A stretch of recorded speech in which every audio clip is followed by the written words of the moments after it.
Kupitia uwekezaji huu wa magari mapya, tunalenga kuongeza uwezo wa kufika kwa haraka katika maeneo mbalimbali, kuboresha doria na kuimarisha usimamizi wa matukio ya kiusalama kwa wakati mwafaka.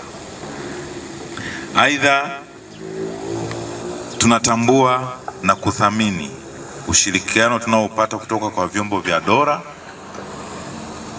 wadau wetu wa kibiashara na jamii kwa ujumla.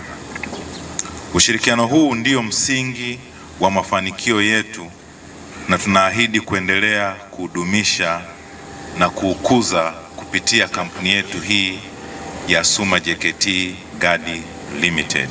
Magari haya yataamsha ari ya viongozi katika utendaji kazi na kuyafikia malindo kwa urahisi, kujitangaza zaidi kibiashara na kuongeza imani ya wateja kwa kampuni. Afande mgeni rasmi, kununua magari haya mapya idadi 22, kampuni imeongeza tija na idadi katika magari ambayo tunayo.